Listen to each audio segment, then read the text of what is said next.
America भी डरता है रूस के इस हथियार से, आइए देखते हैं। रशिया पूरे यूरोप का सबसे अमीर और ताकतवर देश बन चुका है। 24 फरवरी 2022 रशिया के सुप्रीम लीडर व्लादिमीर पुतिन अचानक से एक प्रेस कॉन्फ्रेंस बुलाते हैं और अपने पड़ोसी देश यूक्रेन के खिलाफ जंग का ऐलान कर देते हैं, ये जानते हुए भी कि यूक्रेन नाटो का सदस्य बनने की कोशिश में लगा हुआ है। जंग शुरू होते ही अमेरिका, कनाडा और ब्रिटेन समेत यूरोप और अमेरिकन कॉन्टिनेंट के 32 पश्चिमी देश जो नाटो के सदस्य भी हैं, वो रूस पर अनगिनत सैंक्शंस लगा देते हैं ताकि रूसी इकोनॉमी की कमर टूट जाए और वो बर्बाद हो जाए। ये देख विशेषज्ञों का कहना था कि ये पुतिन के राजनीतिक करियर का सबसे गलत फैसला है और रूस को इसकी बड़ी कीमत चुकानी पड़ेगी। हालांकि रूस यूक्रेन के बीच इस महायुद्ध को शुरू हुए आज 2 साल से अधिक का समय बीत चुका है, लेकिन अमेरिका, यूरोप और नाटो की तिकड़ी साथ मिलकर भी रूस का बाल बांका नहीं कर पाई। जहां अमेरिका और यूरोपियन यूनियनों ने रशिया को तबाह करने की चाल चली थी, जिसमें यूक्रेन को मोहरा बनाया गया था, वहीं यूक्रेन जिसे साल 2013 तक रशिया अपना भाई मानता था और जिससे जंग लड़ने के बारे में रशिया सपने में भी नहीं सोच सकता था, लेकिन पड़ोसी देशों की दखलंदाजी के चलते इन दोनों भाइयों की दोस्ती में दरार आ गई। यहां तक कि साल 2014 में अमेरिका ने रातों रात यूक्रेन की सरकार गिरवा दी और अपनी पपेट गवर्नमेंट भी बनवा दी, लेकिन रूस सालों तक चुप रहा। मगर जब पानी सर से ऊपर चढ़ गया तो रूस ने यूक्रेन के खिलाफ जंग का ऐलान कर दिया।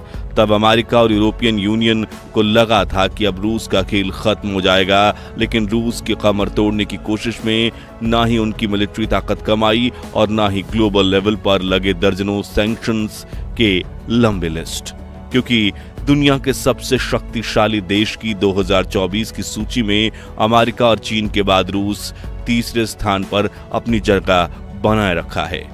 वहां की इकोनॉमी बूम कर रही है और सैन्य बल आज भी मजबूती से खड़ा है। लेकिन रूस का सैन्य बल आखिर कितना शक्तिशाली है कि 2 सालों की घातक जंग के बावजूद उनके ताकत में जरा सी भी कमी नहीं आई है।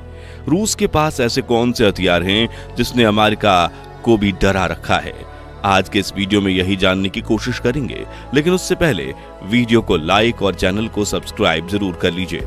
दोस्तों, सोवियत यूनियन के समय से रूस की सैन्य ताकत हमेशा से अव्वल दर्जे पर रही है, क्योंकि रूस अपने बजट का सबसे बड़ा हिस्सा अपनी मिलिट्री यानी रशियन आर्म्ड फोर्सेस में इन्वेस्ट करता है और पिछले 5 दशकों में रूस ने अपने हथियारों के जखीरे को इतना बड़ा और शक्तिशाली बना लिया है कि 2 सालों से अकेले जंग लड़ने के बावजूद रूसी सेना टस से मस नहीं हुई है और इसी जखीरे में छुपे हुए हैं कुछ ऐसे खतरनाक हथियार जिनसे अमेरिका भी डरता है। इसलिए उसने रूस और यूक्रेन जैसे 2 भाइयों में लड़ाई करवा दी, लेकिन खुद रूस के सामने जंग नहीं छेड़ पाया। लेकिन उन हथियारों के बारे में जानने से पहले हमें यह समझना होगा कि आखिर रूस कितना ताकतवर है। दोस्तों, आज रूस के पास 11.5 लाख एक्टिव मिलिट्री पर्सनल्स हैं, जिसे सन 2030 तक बढ़ाकर 20 लाख तक ले जाने का टारगेट है। इसके अलावा रूस के पास 2 मिलियन रिजर्व्ड मिलिट्री पर्सनल्स भी हैं। रूसी सेना 3 भागों में बटी है, ग्राउंड फोर्स, नेवी और एयर फोर्स। इसके अलावा 2 इंडिपेंडेंट फोर्सेस भी हैं, स्ट्रेटेजिक रॉकेट फोर्सेस और एयरबोर्न फोर्स।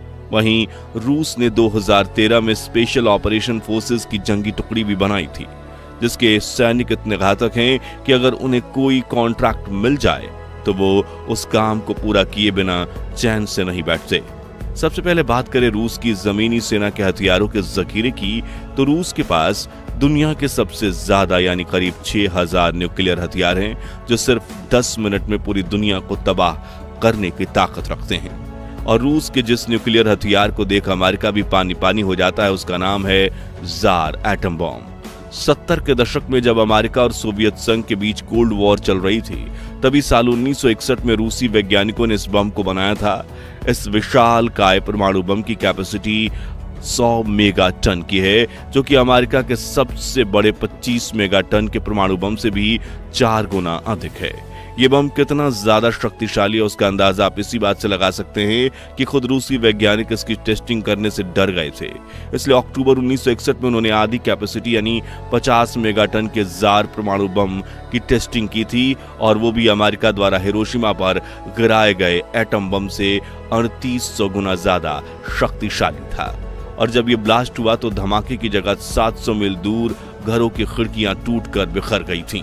इसके अलावा रूस के जमीनी हथियारों में फ्लीट में लाखों machine guns, snipers, missile launchers, hand grenades, बख्तरबंद गाड़ियां और ऑटोमेटिक कैनन शामिल है।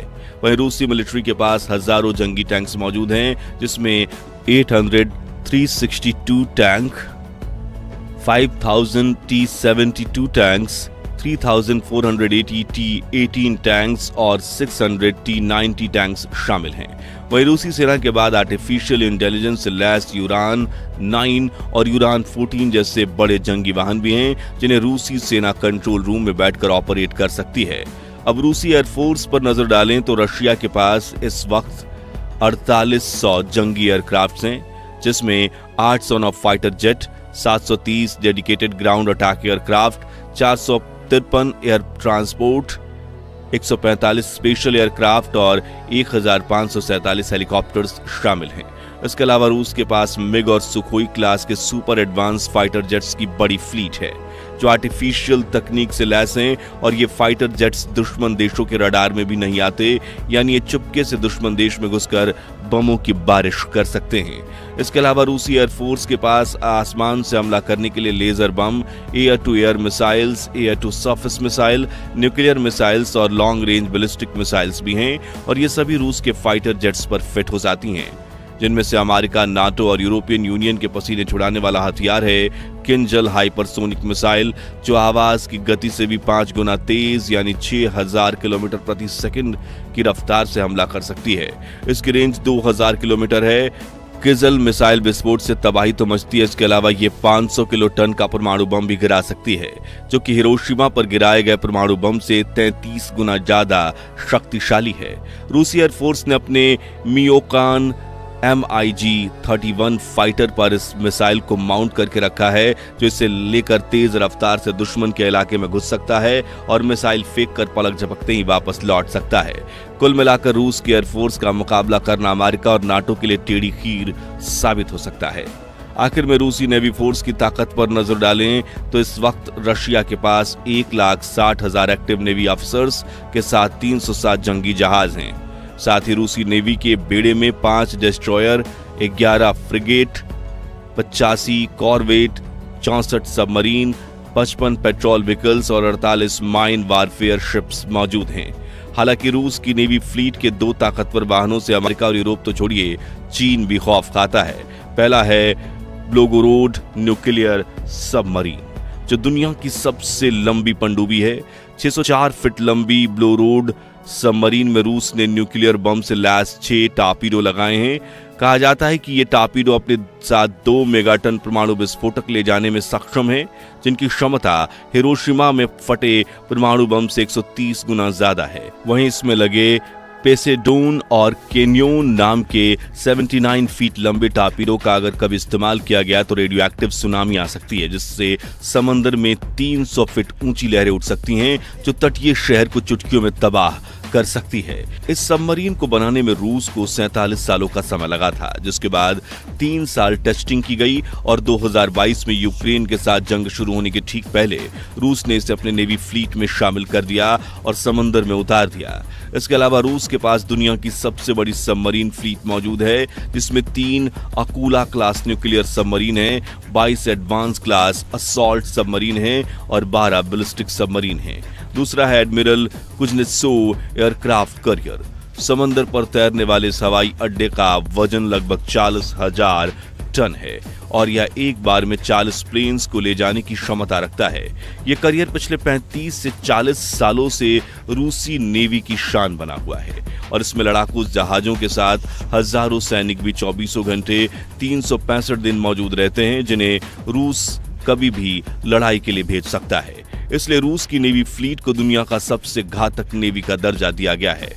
कुल मिलाकर रूस की जमीनी सेना, आसमानी सेना और समुद्री सेना तीनों साथ मिलकर रशियन आर्म्ड फोर्स को इतना ज्यादा शक्तिशाली बना देती हैं कि रूस के साथ अमेरिका और नाटो जैसी महाशक्तियां भी डायरेक्ट पंगा नहीं लेना चाहती।